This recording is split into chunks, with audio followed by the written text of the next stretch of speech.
My guests today are movers and shakers in the world of community and economic development, and they represent two distinct vantage points on the same landscape.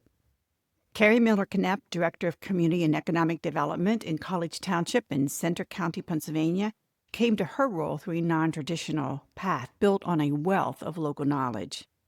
Erin Genest Trone, Project Manager with Business PA, which is part of the Pennsylvania Department of Community and Economic Development, works at the intersection of private sector investment and public purpose. Our conversation today addresses the central question: who shapes the future of place? In this age of AI, I can say with confidence that my guests today are irreplaceable, and you will understand why this role in local government is vital to the health and well-being of our communities. We cover a lot of ground: resistance to data centers and casinos, the politics of sidewalks and parking, blighted malls and what to do with them, affordable housing and the tension between developer needs and community standards. Erin brings sharp insight into labor economics and what major developers are looking for. Keri gets to the heart of why local knowledge, not data or formulas, is the true compass for development. This is another episode in the APMM series. APMM, the Association in Pennsylvania Municipal Management, is a premier organization to promote professional management. Thank you for being with us today. We will start with Keri sharing her non-traditional path into this career.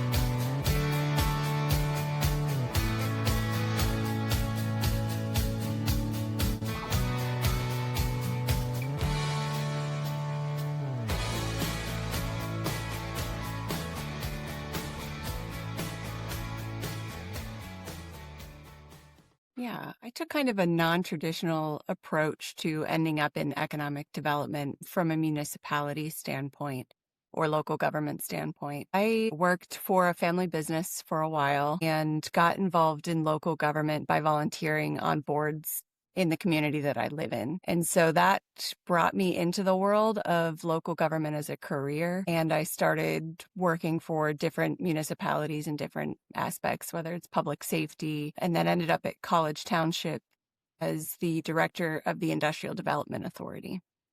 That was more from a organizational standpoint, looking at a board that needed some assistance in kind of getting together what they were doing, figuring out how to strategic plan, put some ideas together. So I didn't come from a very strong economic development background into that role, but over 2.5 years, learning a lot from a lot of people around me and other people within different economic development organizations. And so when College Township decided it was time to create a new department that was focusing on community and economic development, thankfully, I was the person chosen to kind of take that new venture on. And it certainly is an all-encompassing kind of a department. And we joke because my boss says often, oh, well, this fits community and economic development, and this fits community and economic development. And so it's just kind of growing out of that. Yeah.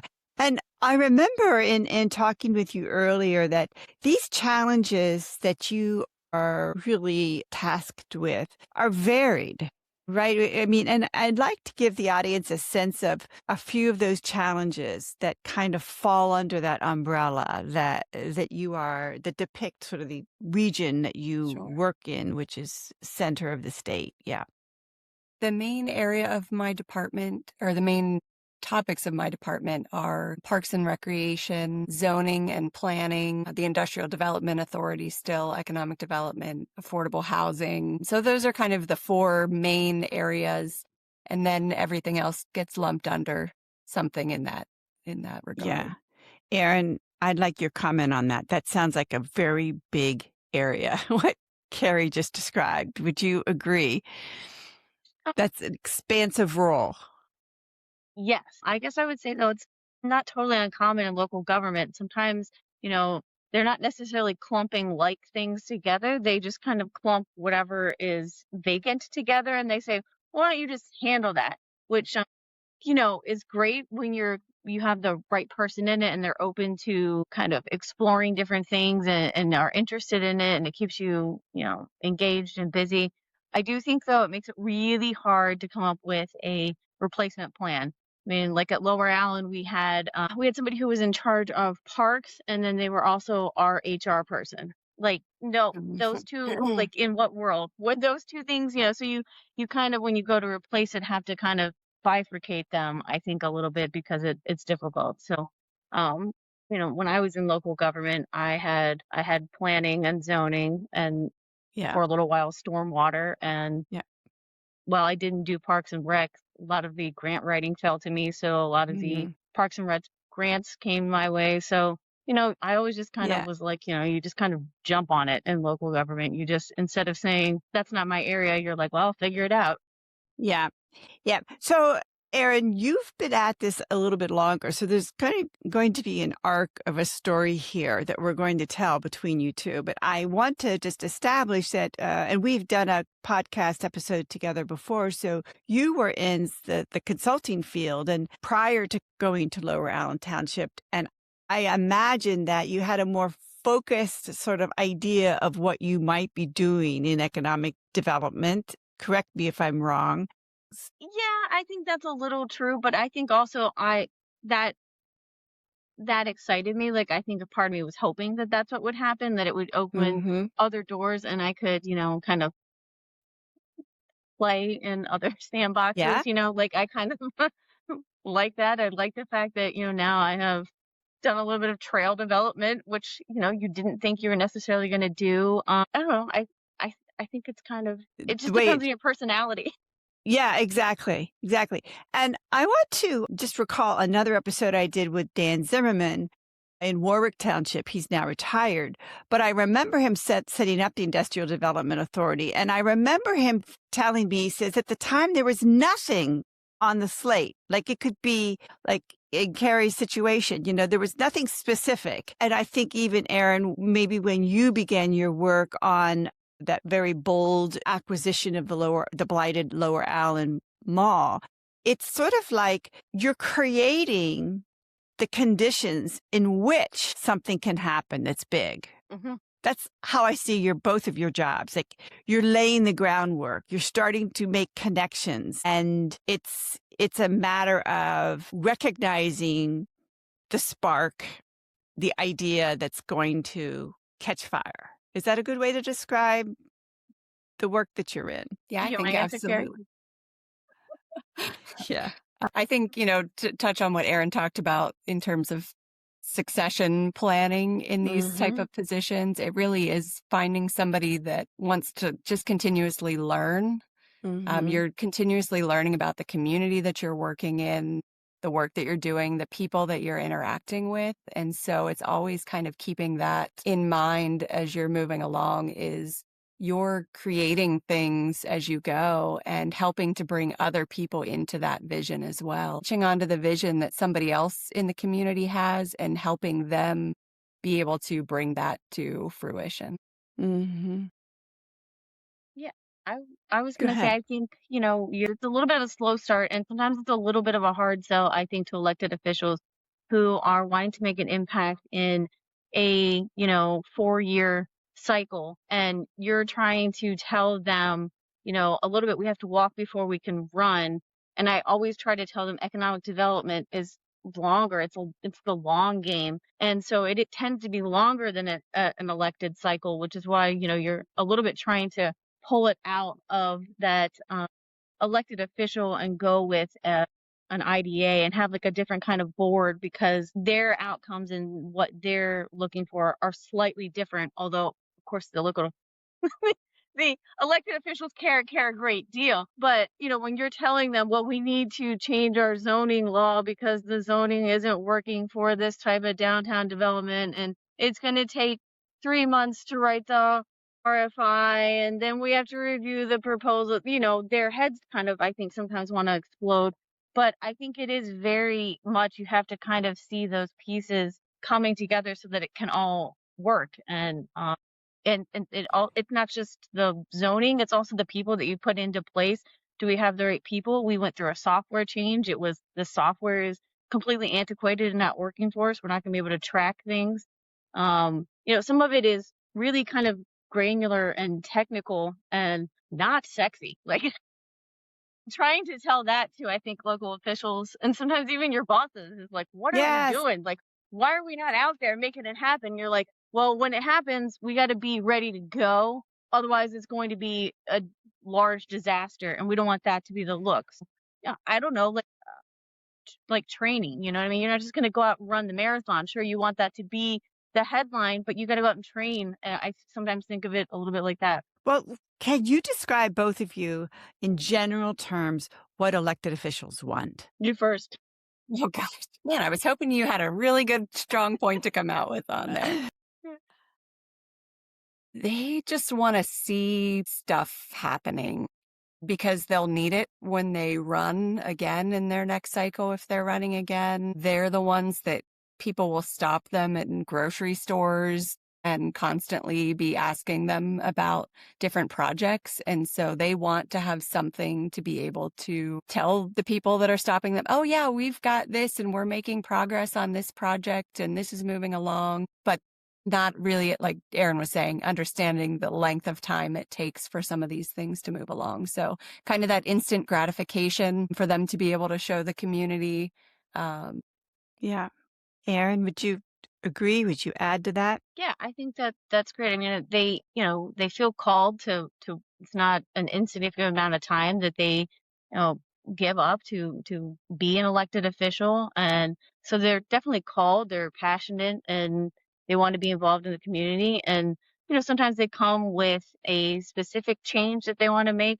And sometimes they're a little bit more open to kind of broadly teach me about this and I'll help make the right decision and I'll get talk to people and see what the popular decision is. I mean, everyone kind of comes to it with their own different, thing in mind, and they all have their own experience and expertise that kind of colors what they want to see. But I guess I always thought, communication is the best thing. Like, and make sure we're kind of giving them a highlight so that when they do get stopped in the store, they do have something to grab. The worst thing you don't want them to feel like I don't know. Like that's like the worst answer that they can give. And that's I never want them to feel that way. So you're always trying to kind of nutshell, like, this is the takeaway, even though maybe behind the scenes you are doing some of the more granular work. Can you think of examples, either one of you, where there was sort of a resistance? So the elected officials get stopped and like, why are you putting this intersection something? Stoplight, or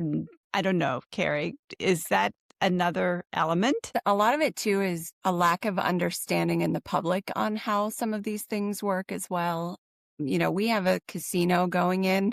Ooh. And so that was... Let's talk about that. That was a huge deal in the community. Residents coming out, not even just residents, people from all over coming to council meetings to tell council that they need to not allow this casino. And, it doesn't exactly work that way. We can only do so much. Council can only make decisions on certain elements of things. And that was a really challenging time, was to have people understand that council can't just say no to the casino.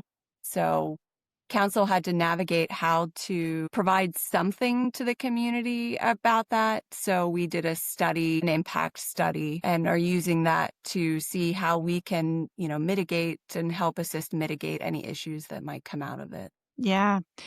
Well, I'm reading a lot about the casino. That's a hot one. But another one is these data centers. And maybe, Erin, I don't know, you probably have more familiarity with some of where they're going up. And there has to be, well, we know there's resistance to some of that development. Sure.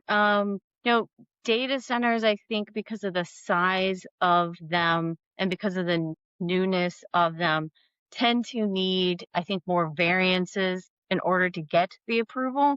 So there's if you have to come in for a variance, that's a way for a community to kind of shut something down because they don't have to grant that variance, right? They have to make a case for why they can do it. Whereas I think a lot of times what more traditionally is happening is that, we had a Walmart and it was a commercial use in a commercial area and it fit everything. and people just didn't want it because they didn't want Walmart. And that is something that I think, to Keri's point, you're kind of stuck explaining, look, we're not allowed to say we don't want X, but this is allowed. We allow uses, and sometimes you may get a lovely little mom and pop shop that everyone wants to support, and sometimes you might get a Walmart, and like the market's going to show what needs to be there, but from a land use perspective, we can't really control that. Data centers, I think, in Pennsylvania, you have to allow for every use, and which is really complicated when you have such a small municipality. Like when you have,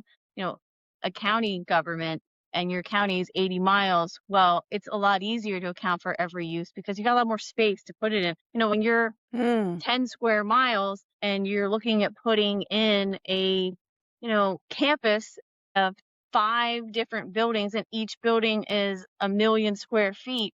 Well, like we're not really going to have anything zoned that's big enough for, so I think data centers are not looking in those kind of areas. They're not going to try to like take over a downtown or something like that. But I think, for them to secure land in the first place is hard. More difficult in Pennsylvania.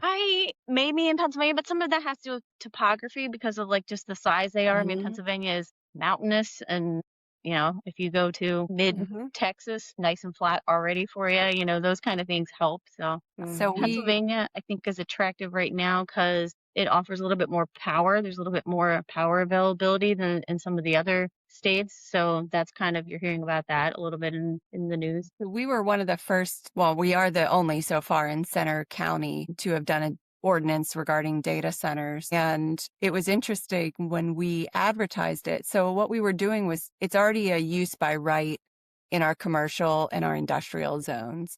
And so we were changing that to a conditional use in those zones so that we could set some conditions and have a little bit more parameters. But we had residents reaching out concerned that we were inviting data centers to come to the community. And so there was a misconception there about the fact that we were actually trying to protect the township from the impacts of what the data center could do if it came to the area, because like Erin said, we have to allow for all uses. So we wanted to be able to put some more parameters in there for those data centers. And we had residents that thought we were doing the opposite of protecting the community. So yeah, it's always So a communication challenge. communication issue. Well, I must admit there's quite a bit I don't understand about the economic development piece in terms of zoning and what can and can't be done. This idea, if you could just explain it, perhaps, Erin, you could do this the way this is a Pennsylvania thing, or is this generally true throughout the country of the United States that there must be allowances? Is this the Euclidean zoning thing, or that you must allow for all different types of uses? It's part of the Pennsylvania municipal codes. So it's that the MPC that it goes back to is saying that you have to allow for all uses, so that, it really, I think, I'm not, don't quote me on this. I think it went back to having like adult bookstores, and Yes. and and places not wanting to have it. So they just said, well, we'll just zone it so you can't have that. And Mm-hmm. basically, I think the courts ruled, well, you can't just like discriminate against some kind of business. You have to allow for all businesses to be located there. So, and you couldn't just shift it. Like you couldn't say, well, we're not going to have it here, but they can go to the next town. So each one has to allow for everything. But I think the fractured nature of Pennsylvania local government makes Mm-hmm. it a little bit more wonky because you don't, because of the size capacity. Mm-hmm. Yes. Yeah, I'm kind of curious about how the size of municipalities Pennsylvania does impact. Is it favorable or unfavorable for economic development? I remember in Lancaster when the Walmart issue, this is probably back in the 90s, they prevented a Walmart from coming in. I should probably dig into that. When I was on Molokai in Hawaii, what I saw and learned was that people simply said no. They protested. There are people that invested hundreds of millions of dollars to create resorts, and the people simply said no. By that, I mean they protested. They made it difficult to get permits. I mean, they used every means possible to say we don't want that here. I wonder in our context in Pennsylvania, uh, if we're going to see with data centers, I think we're past the Walmart thing, probably. I don't know. Maybe not. Um, Maybe not. I don't know. But the casinos, I think, is another one. And when you look at the impact of casinos on areas, I mean, I should speak in very neutral terms because I don't have the evidence, but I do imagine that that's the type of project that's going to bring about outcry from the public. And I guess my question is, do the people have more power than maybe we Well, say they do? You we have know? a lot of that that goes on out in this area because of our rural nature of the Mhm. surrounding Mhm. communities. There's just a municipality down the road who was going through a rezoning process for a parcel right off of the interstate to put in some truck stop fueling stations. Yeah. And the people came out against it to all the meetings. They were showing up in numbers and in force, and the municipalities just ruled not to do that they weren't going to do the rezoning. We also had a Nestle bottling plant that was trying to open out here out in Belfont with the big spring there. And people came out and protested against it, conservation communities, all sorts of people, and Nestle pulled out of the project There you go. because they were facing such resistance. So there definitely is a power to the people to prevent things from coming in the communities, regardless. So even Yeah. if it was allowed here and people put up enough of a protest against it, a lot of times the companies can decide that they don't want to come to that community because of the outcry of the people. Yeah. Thank you, Carrie. That's exactly what I was looking for. And I am searching for that kind of, just understanding of the balance, balancing health of community with that economic opportunity, which, I think is the role of local government. We have to be mindful of that. I think about the big project that you worked on in Lower Allen, Erin, and in that sense, you were like a blazing, shining star because of this blighted mall that you came up with this idea. Well, why don't we just buy it? And there was an instance where, again, communication was so critical because people thought, well, I'm not going to say everybody, but some people thought, like, what are you crazy? Yeah. You know, Yep. really. And I can imagine that the elected officials got a lot of grief from the public taxpayers. Like, we don't want to saddle this cost, and yet it turned out to be just a brilliant success and continues to be. So there is that challenge of being able to guide and advise, and I think that part of what we talked about in our preparation for this episode, which we could talk about a little bit more now, is there's this area of listening, just really important listening. And Erin, let's start with you talking about your role now, which is it requires you to have a much better understanding of the private sector's Yes. interests. Talk about that a little bit. So I'm now a project manager at Business PA for the Department of Community and Economic Development, and we're tasked with identifying companies that are going to be a good investment for the state and helping create jobs within those fields and help them find trained people. So a lot of it also is about funding, but it's also about understanding, is this company going to be here long term? Is this company going to bring good jobs for the people of Pennsylvania? Is it going to be a good company to work for? Are they going to pay good wages?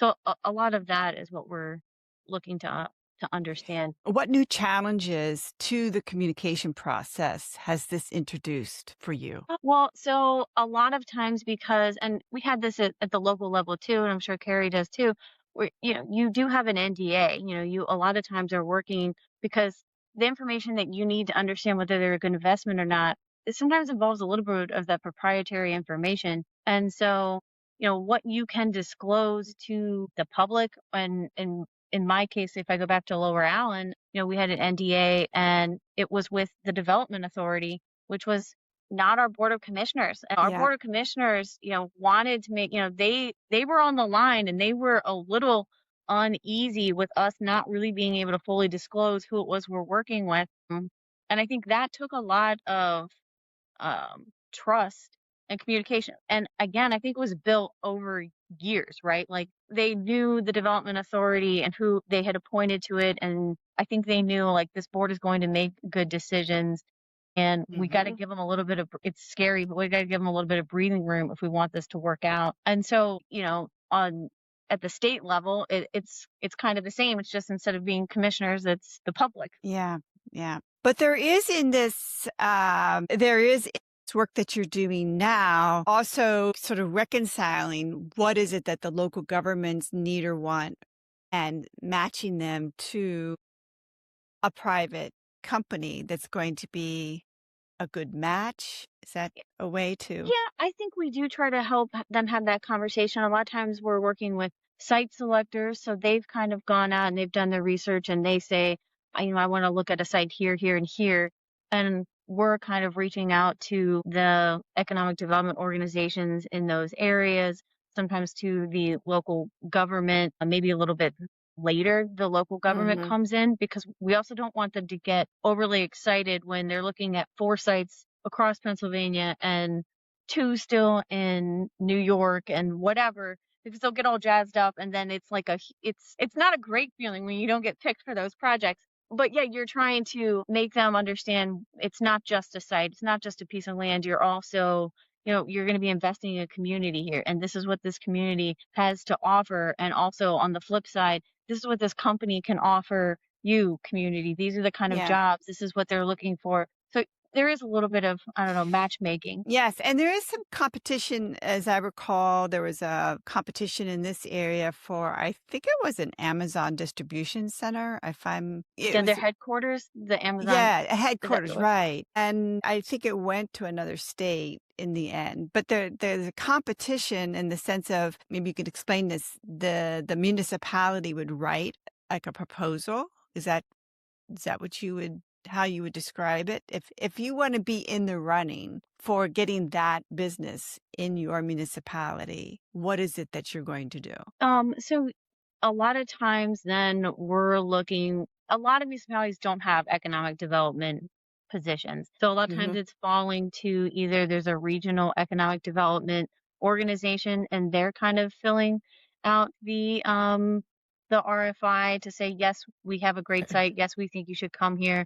And but sometimes maybe it is. And Carrie, maybe you can talk to that a little bit. I know Hmm. when I was in local government, I was not so much involved at that level. It was a little bit more local just because I always felt like we had our hands full. Yeah, Yeah. we really aren't involved in that a whole lot. Mostly our land, we don't own any land in the municipality other than our municipal building and public works. So we're not really engaged a whole lot in that aspect of it. Okay. We're connected with our private landowners and developers and stay in the loop on what they're working on and then give assistance if needed in terms of grants, grant applications and funding. But in terms of actual site selection, we aren't super engaged in that. If we had some land and we were developing a business park or, doing a PA sites grant for developing a site to be ready for business to come in, it might be a little bit different, but really we're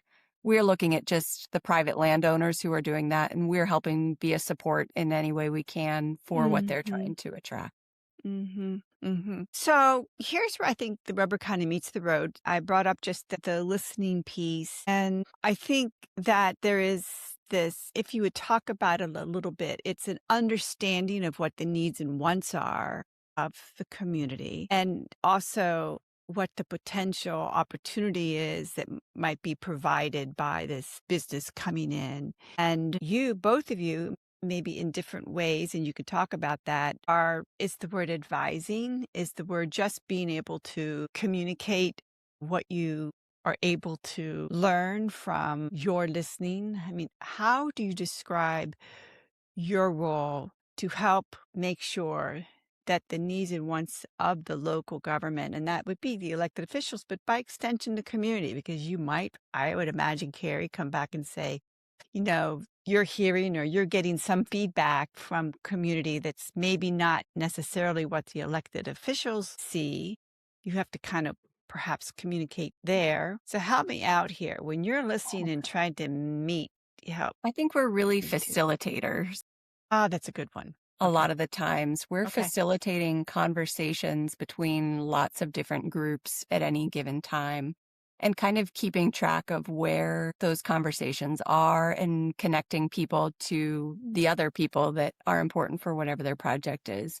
And so that's elected officials, it's other staff within our municipalities, it's the state, private property owners, businesses. It's really kind of that center hub for all of these different entities trying to accomplish something. And, everybody has in their head what they want to see happen.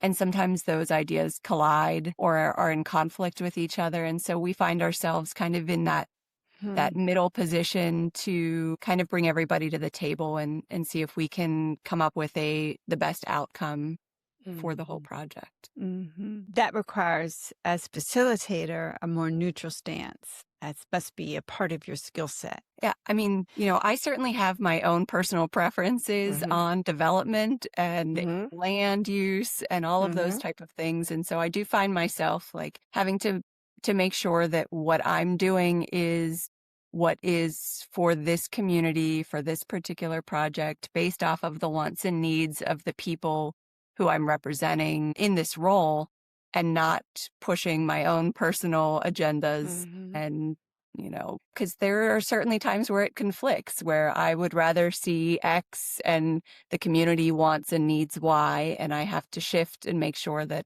I'm bringing to the table what this community is looking for. Yeah. Would you add to that, Erin? Does that sound? I love the facilitator. That was a great description. And then I think I always try to give kind of pros and cons so that because the elected officials are the ones making the decision, and I don't presume to know the decisions, but I want to give them information either way so that when they're making a decision, they at least have enough information to ask the right questions to figure out their minds and how they feel about an issue, and also that it's not, just one-sided, that whichever way they're going to land, they have, I don't want to call it covered, but they have a little bit of a basis for where they're going to go, so they can kind of decide based on their research what makes sense to them. Yeah. I'd like to take this to the next level, which is where I think some of the tension can come about. There are certain triggers. One that we talked briefly about is something like affordable housing is something that in some municipalities can set off sort of a chain of concerns. The piece of this that interests me is, again, going back to communication. And this was a story I think that was told in the podcast I did with Brittany Foreman and media. The vision of the elected leaders around affordable housing is then met with a developer who says, oh, I can do this and this and this, except I need these other standards to be changed or lowered, or, there comes sort of a where the rubber meets the road. And so some of the tension may be around, do we change our standards in order to get that development that we want? Or do we need to hold fast or stay true to what we originally set out to do? That would be one example that comes to my mind. I wonder sometimes the affordable housing be one example. The second example I could think of is municipalities that are looking at perhaps a development that would be lucrative in their idea of having a better tax base, but is it necessarily, again, what the community wants? And maybe there are requirements or requests by that developer that are not necessarily what's the normal standard for that community. So there's some tension around keeping a level of standards and also making sure that the vision of the elected body is held. There's certainly a lot of tension in all of that because we're looking at different things. We're coming at it from different perspectives. A developer's bottom line is their bottom line. That is what they're looking at. They're making sure things pencil out, that they're going to turn a profit on their project. And the municipality is concerned with quality of life for everyone in the community.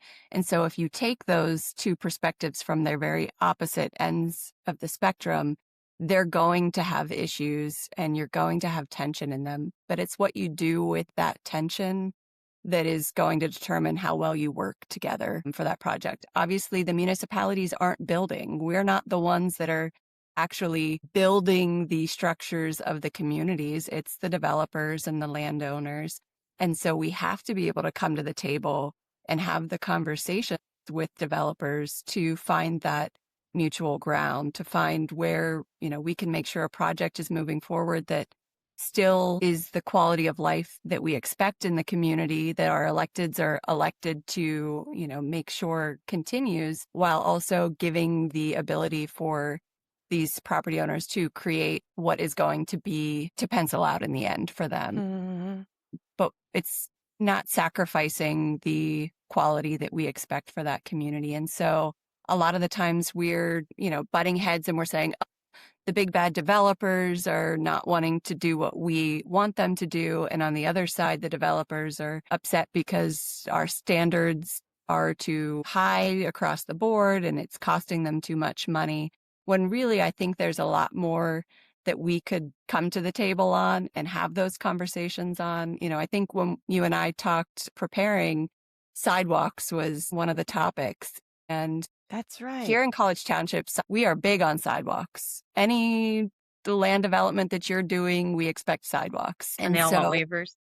Yeah. And so, we have waivers, but we don't like to give them out. And so when we were talking about affordable housing, and I've had some conversations with different developers in the area, and they said, well, why can't we just put sidewalks on one side of the road? And I said, okay, well, how do you determine which side of the road gets the sidewalk? And they're like, what do you mean? I said, if you're putting affordable housing on one side, workforce housing, and market rate housing on the other side, where are you putting the sidewalk? And, the response is always, well, on the market rate side. Okay. So what you're saying to me is that the safety of those residents on the market rate side is more valuable and more important than those on the workforce or affordable housing side. And they're like, I don't understand. They can just cross the street. And so I say, okay, well, my children. How would my children cross the street safely to be able to utilize the sidewalk on the other side of the road? And they said, oh, well, you just go to the crosswalk. And I said, well, how do you get to the crosswalk?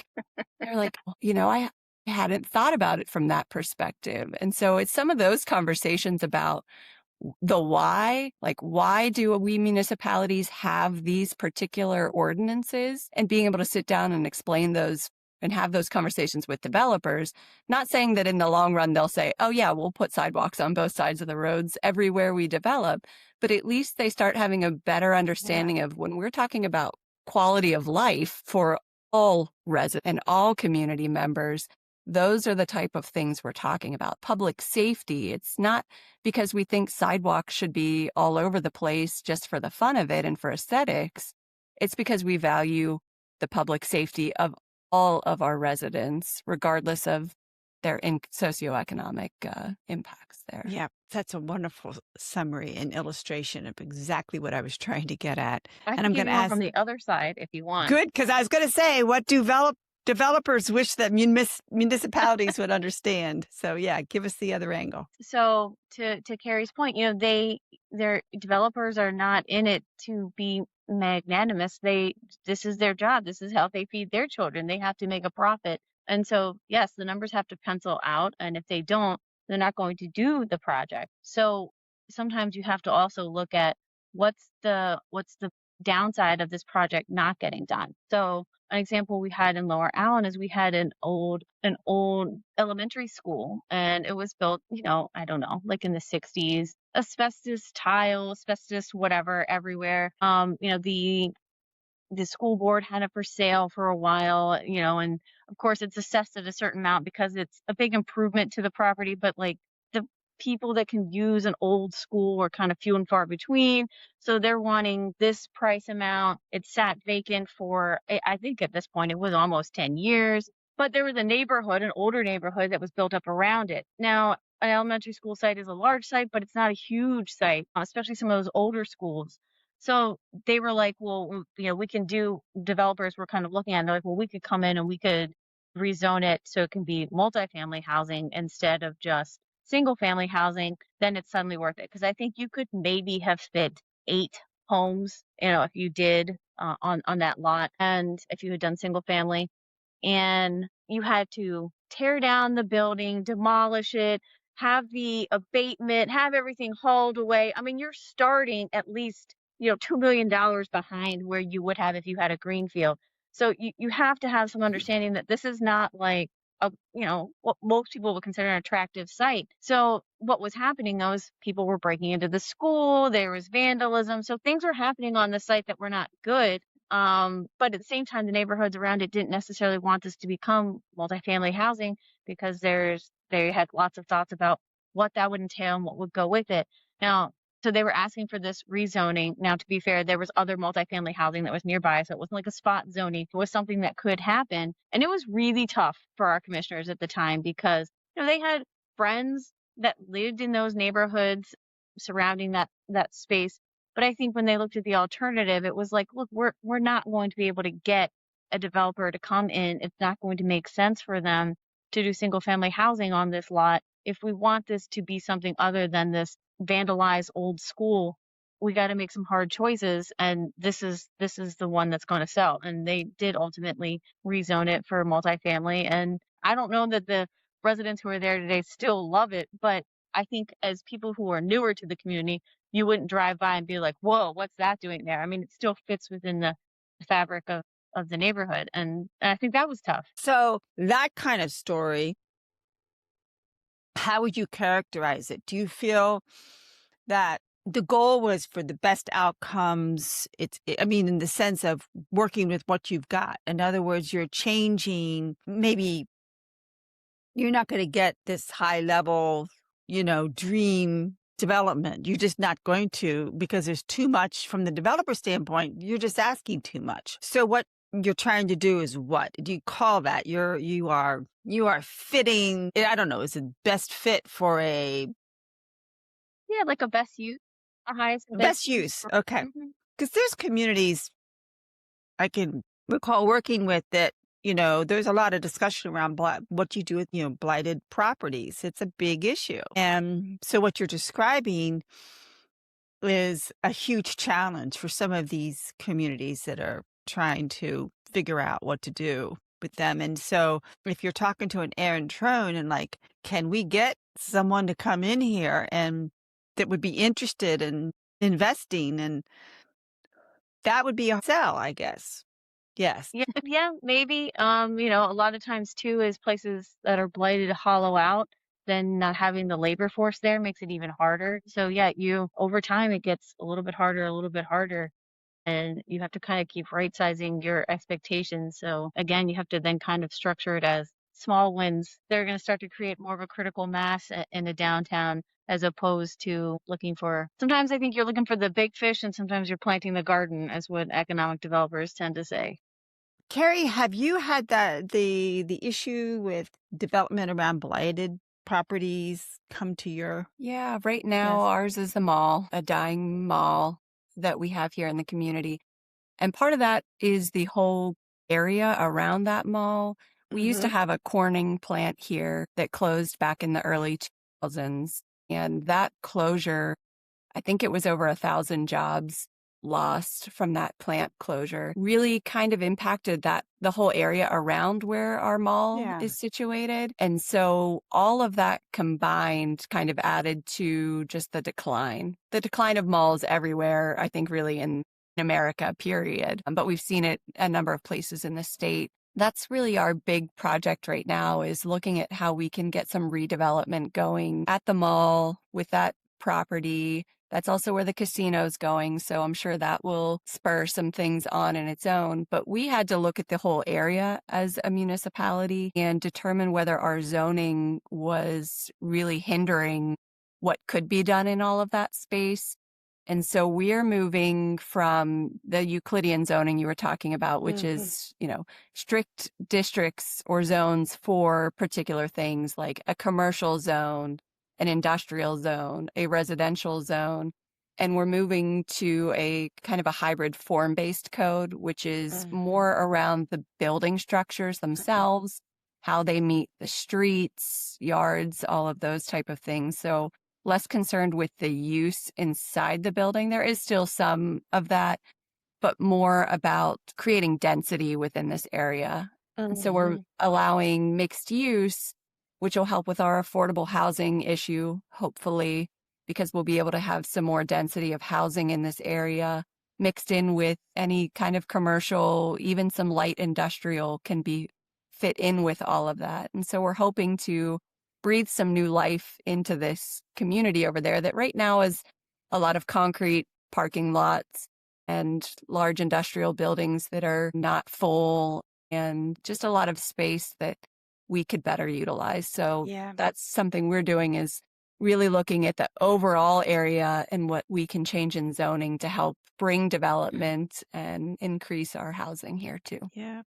I have a book by Doug Shoup on parking, and I don't know if you've heard of that. You're nodding your head. I would love to do an episode on parking. Is that a trigger point? If I don't hear much about it, but maybe you two have a parking kind of story because it's growing in a sense of people being aware that big parking lots add to erosion. It's not a good use of space from some perspectives. Does There's parking come definitely a in? movement A towards movement, yeah. a reduction in parking requirements. A lot of people are looking at their ordinances, and we were creating parking requirements based off of things like Black Friday. Hmm. So back when holiday shopping was a major thing and we needed to make sure there was enough parking at these big box Yeah. retailers for the busy shopping seasons. Since a lot of things have moved to online shopping and things, you start seeing a little bit less of that. I think it's coming back more now as we've moved out of COVID, but we started seeing that there's just a lot of vast empty parking lots, particularly around big box retailers or industrial, commercial, any of those type of things that we have some small retail businesses that don't need to have. I think of a Hmm. furniture store. Hmm. We've got one that's coming in out here and we've been talking about parking and how we can make some adjustments with that because they don't need 140 parking spaces for their building. They Hmm. only need 40 to 50 parking spaces. And so being able to make some of those adjustments now in the new form-based code we're looking at, we certainly are reducing what those minimum requirements are for parking from something astronomical like 4 parking spaces per 1,000 square feet down to maybe 1, even toying with the idea of no minimums. It would be up to the developers or the building owners to ensure that they have adequate parking for what they're doing.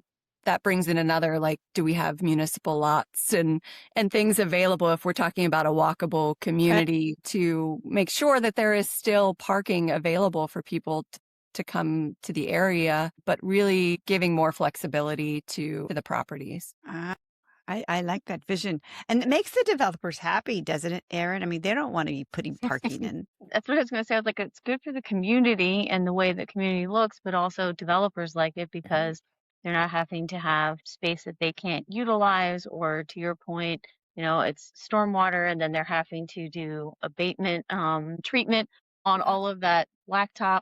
So Yeah. yeah, it makes it a little bit more affordable for them, and it changes what they're able to do and what can actually go there because the requirements aren't quite so It's heavy. like $15,000 a parking space, I think. And then when you start looking at parking garages, it shoots up to like $25,000 a parking space or something. I mean, Mhm. it's a lot of money for parking lots. Hmm. And maintenance. Yeah. No, I think this is a topic that we need to come back and visit in another episode. It's a big one though, and I quite frankly don't understand it. I don't quite grasp how you sell people on the fact that they don't need parking because when you drive someplace, of course, you want to park. But I have to say that where it's done well and there's municipal parking lots, it's great. I like the walkability. I guess that's the key. If you have the walkability or the transportation in place, it's really not a Sometimes it's a difficult. mindset too. There was a thing going around on LinkedIn, and so I can't remember who I need to credit with the comment, but it was talking about downtowns and how people complain or they don't come downtown if they have to park too far away and they can't park right in front of the business that they Yeah. want to go to. And then they showed a map of how much we walk in Walmart or from the parking lot of Walmart through the store to Yeah. get what it is we need. And it was even longer of a distance than what some of these downtowns are. And so it's that mindset of, Yeah. we expect to have to walk if we're going to Walmart, but we don't want to walk if we're downtown. And so it's creating something that's drawing people to that downtown, that it doesn't matter whether there's parking right in front or not. It's something that they want to get to. Yeah. Like Walmart is something we all, or most of us, I shouldn't say everybody, that most of us have to go to on a regular basis. It's got something we need. So talking about downtowns, having that something people need, that it doesn't matter if they have to walk a little bit, because that's what we do anywhere else. Yeah. Let me just ask in some closing questions. I want to know something that you've had to unlearn, that maybe you came into the field of economic development with an understanding or sort of assumption that has changed over your time and experience, or maybe you've just seen it shift. It's something that was there when you began, but you understand it differently now. Do you want me to go first, Erin? Yes, I'm Yeah, go sorry. for it. Carrie, yeah. And Being somebody that's in community and economic development in that combined role is kind of the perspective that I come at from that, is neither one is sustainable without the other.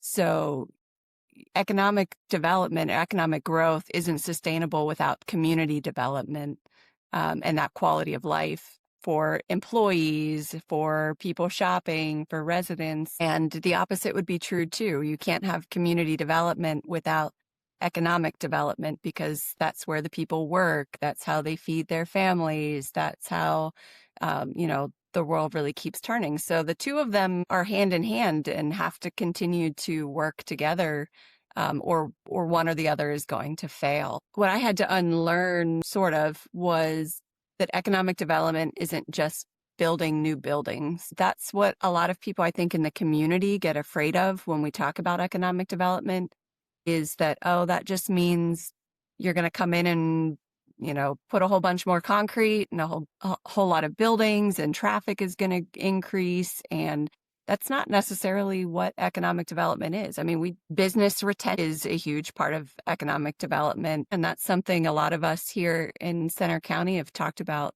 shifting a focus to more, supporting the existing businesses and what we can do for them so they don't either close or move somewhere else. So there's a lot of elements of economic development that don't involve building new buildings or revitalization. Like we talk about the mall, it's not building on a green field.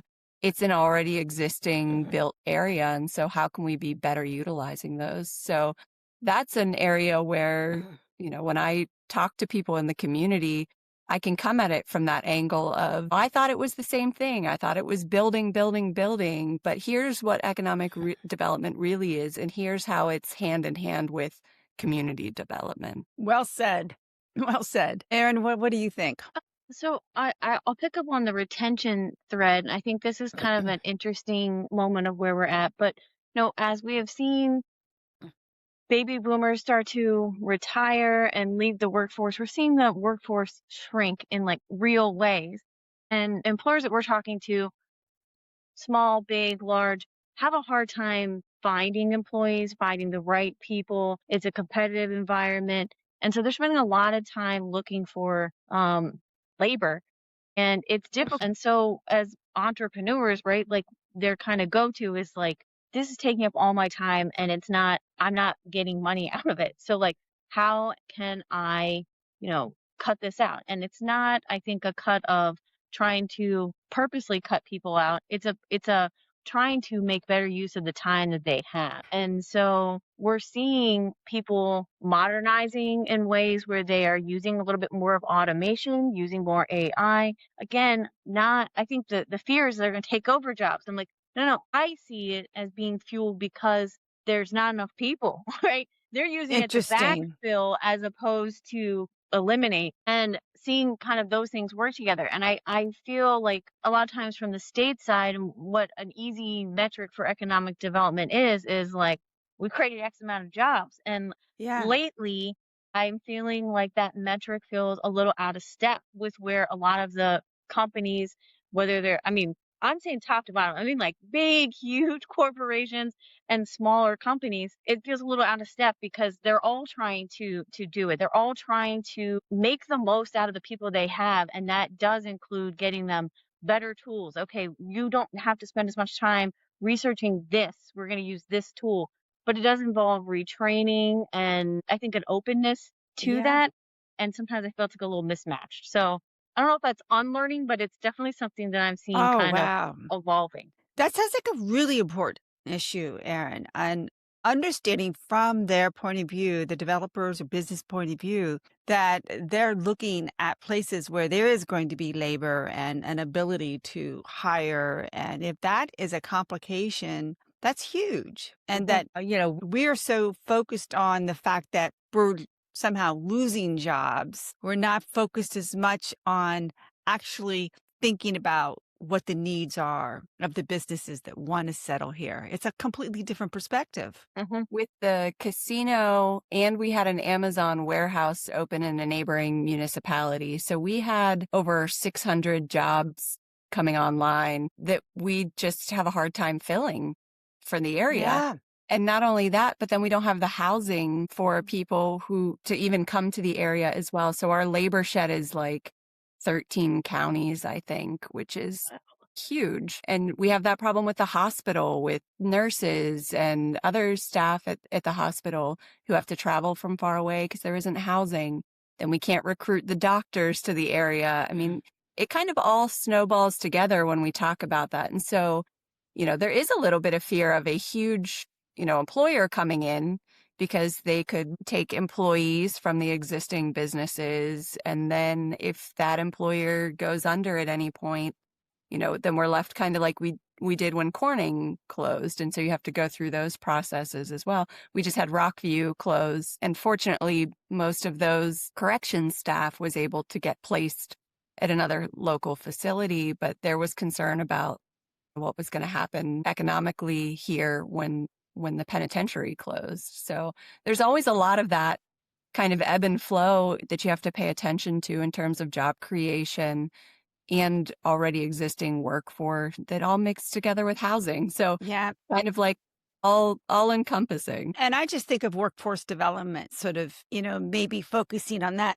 Some counties have workforce development, others don't. I don't know what they have at the state, Erin, that you might connect businesses to, but certainly, what you all are talking about is going back to the communication piece, not well understood.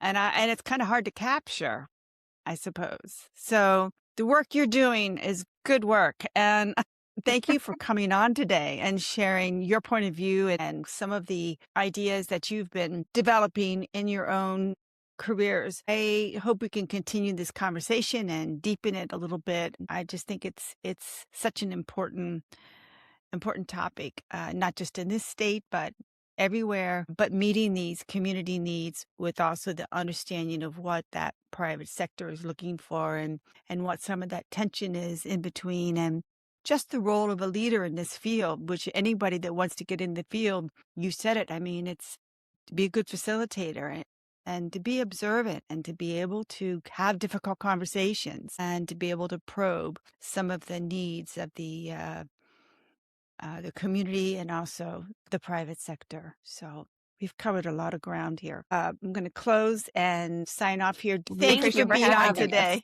This Yes. is great. Okay. Hold on. It was great to meet Erin too. So I Yes. I'm Yeah, appreciate so we that. met happy like too. 2 weeks ago. Yes. Yeah. It's so good. You met at a conference. Hmm. The Okay. Industrial Development Forum put on by Focus Central PA. Oh, So it's fantastic. to meet in person. That's great. That's great. Okay. I'm going to stop now.